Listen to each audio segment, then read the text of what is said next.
السلام علیکم ورحمۃ اللہ وبرکاتہ۔ الحمدللہ رب العالمین والعاقبۃ للمتقین والصلاۃ والسلام علی نبیہ المرسلین، اما بعد فاعوذ باللہ من الشیطان الرجیم، بسم اللہ الرحمن الرحیم۔ سورہ البقرہ کی آج آیہ نمبر 28 پڑھیں گے۔ اللہ فرماتے ہیں کیف تکفرون باللہ۔ کیف کا مطلب ہے کیسے،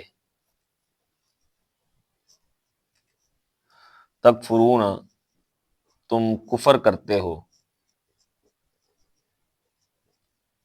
باللہ اللہ کا۔ تکفرون کفر یکفرو، اس کا ایک مطلب انکار کرنا بھی کر سکتے ہیں آپ، کیسے تم انکار کرتے ہو باللہ اللہ کا، یا کیسے تم کفر کرتے ہو اللہ کا۔ وَكُنْتُمْ، اور جب کہ تم تھے، امواتن مردہ، بے جان، بے جان بھی کر سکتے ہیں۔ فَأَحْيَا، فا کا مطلب ہے پس، احیا اس نے زندہ کیا، کم تم کو، یا زندگی بخشی بھی کر سکتے ہیں۔ اس نے زندگی بخشی کم تم کو، ثم پھر، یمیتکم وہ مارے گا یا موت دے گا، موت دے گا، دونوں ترجمے، کم تم کو، ثم پھر، یحیی وہ زندہ کرے گا، کم تم کو،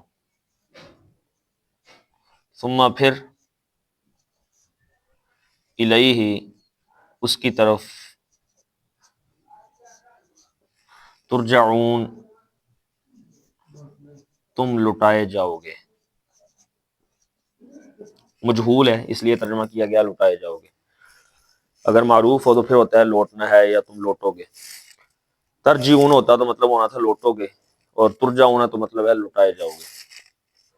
تو یہ سورہ البقرہ کی آیہ نمبر 28 ہے۔ کیسے تم کفر کرتے ہو اللہ کا، اور جب کہ تم تھے مردہ یا بے جان، پس اس نے تم کو زندگی بخشی، پھر وہ تمہیں مارے گا، پھر وہ تمہیں زندہ کرے گا، پھر اسی کی طرف تمہیں لوٹنا، تم لٹائے جاؤ گے۔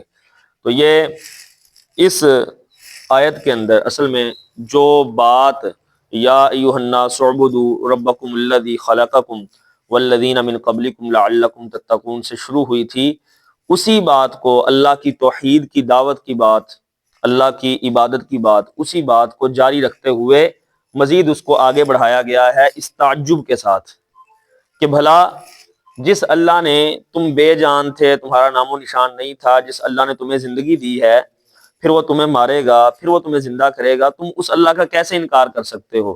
اس کی عبادت سے، اس کی وحدانیت سے کیسے روگردانی کر سکتے ہو؟ اس کے ساتھ شرک کیسے کر سکتے ہو؟ اصل میں وہ جو پچھلے رکوع سے بات شروع ہوئی ہے یا ایھا الناس اعبدوا سے، اس بات کو آگے اس آیت کے ذریعے سے بڑھایا جا رہا ہے، تعجب کا اظہار کر کے کہ یہ کیسے ہو سکتا ہے۔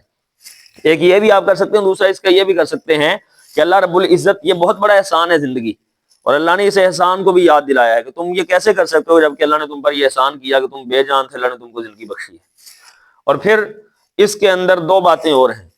ایک بات یہ ہے کہ یہ آیت جو ہے یہ اللہ کی توحید کی دلیل ہے، اللہ رب العزت دوبارہ زندہ کرنے پر قادر ہے، اس بات کی بھی دلیل ہے، اللہ کے وجود کی بھی دلیل ہے کہ جو زندگی دیتا ہے اور مارتا ہے وہ خود موجود ہے تو وہ یہ کام کرتا ہے، تو لہذا اللہ کے وجود کی بھی دلیل ہے اور اللہ کی توحید کی بھی دلیل ہے۔ اور دوسری بات کہ یہ آیت انسانوں کے مرنے کے بعد دوبارہ ان کو زندہ کرنے پر بھی دلیل ہے۔ مشرکین اس چیز کے انکاری تھے، وہ کہتے ہیں مر گئے، مٹی ہو گئے، کس نے دوبارہ اٹھانا ہے، کس نے دوبارہ زندہ کرنا ہے، کون سا حساب کتاب؟ تو اللہ رب العزت نے فرمایا ثم یمیتکم ثم یحییکم، وہ زندہ کرے گا تم کو، ثم الیہ ترجعون، پھر اس کی طرف لٹائے جاؤ گے۔ تو لہذا یہ مرنے کے بعد دوبارہ زندہ کرنے پر بھی دلیل ہے۔ یہاں پہ ایک آخری بات اسی حوالے سے وہ یہ ہے کہ انسان کے لیے دو موتیں ہیں اور دو زندگیاں ہیں، انسان کے لیے دو موتیں ہیں اور دو زندگیاں ہیں۔ انسان وجود میں نہیں ہے، پیدا نہیں ہوا، اس کی عدم موجودگی اس کی اصل میں موت ہے۔ امواتن، تم مردہ تھے، تم بے جان تھے۔ فاحیاکم، انسان ماں کے پیٹ کے اندر اس کی نشو و نما ہوتی ہے، جنم لیتا ہے، یہ اس کی پہلی زندگی ہے۔ پہلی موت اس کے پیدا ہونے سے پہلے بے جان ہونا، یہ اس کی موت ہے. پھر اس کا پیدا ہونا، دنیا کے اندر آنا، یہ اس کی ایک زندگی ہو گئی. ایک موت ایک زندگی. پھر یہ جو موت آنی ہے ہمیں، یہ دوسری موت ہے. پہلے موت تھی، زندگی کے بعد دوبارہ موت، پھر زندہ کیا جائے گا، یہ دوسری زندگی ہوگی. اس زندگی کے بعد دوبارہ موت نہیں ہے. حدیث ہے صحیح سند کے ساتھ آقا علیہ الصلوۃ والسلام کی، نبی پاک علیہ السلام نے ارشاد فرمایا کہ موت کو قیامت کے دن مینڈے کی صورت میں لایا جائے گا اور لا کے اس کو ذبح کر دیا جائے گا. اس کے بعد کسی کو موت نہیں آئے گی. تو لہذا یہ اس آیت کا ترجمہ اور تفسیر تھی. اللہ سے دعا کرتے ہیں اللہ تعالیٰ سمجھنے کے عمل کرنے کی توفیق عطا فرمائے. وما توفیق الا باللہ. جزاکم اللہ خیر.